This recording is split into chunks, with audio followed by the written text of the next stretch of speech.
Без зелено светло од Бугарија за старт на преговорите, нема реализација на точките кои биле договорени на состанокот меѓу македонската и бугарската страна минатата недела, а за кои Софија веќе во 2 наврати оттогаш го повика Скопје да почне да ги реализира, зашто вчера испрати писмо до шефот на македонската дипломатија Бујар Османи.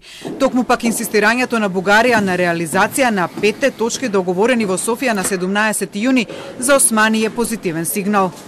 Едната позитивна страна на оваа писмо што го доби вчера е дека во писмото стои дека сите предлози кои што се дадени се прифатливи, затоа што кога барате да Република Северна Македонија ги реализира обврските, тоа значи дека вие се согласувате дека тоа е решението.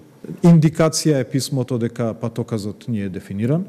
Ако така јас можам да го читам, се разбира бугарската страна ќе одговори на овој мој впечаток дека јас писмото го читам како дефинирање на содржината на патоказот.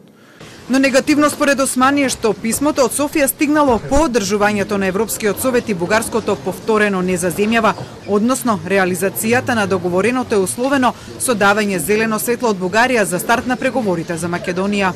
Мислам дека таков треба да биде пристапот, да се договориме, Бугарија дава пас за почеток на преговори, ние сме го дефинирале патоказот, почнуваме да ги реализираме чекорите од патоказот, исто португалското решение се имплементира и веќе имаме конечно решение со 3 компоненти во тоа конечно решение. Без зелено светло нема стартна реализација на она што е, еве, велите вие според писмото прифатено од Бугарија. Духот на договорот препознава заеднички обврски. Според Османи, за целосен договор треба да има решение од португалскиот предлог, дефиниран патокас и зелено светло за преговорите, зашто 2 од 3 предуслови се реализирани. Уште зелено светло во септември и во септември ќе имаме конечен договор. На писмото од бугарското МНР денеска реагираше опозицијската ВМРО ДПМН, според која бугарската страна бара целосно идентитетско обезличување на македонската страна.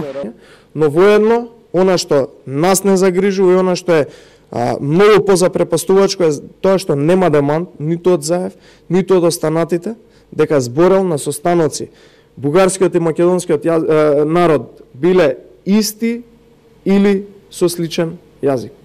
ВМРО ДПМН обвинувајќи го повторно премиерот Заев дека нема црвени линии кога станува збор за обезличување на македонскиот народ и македонската држава, настав е дека се уште не е до крај јасно што точно било разговарано во Софија.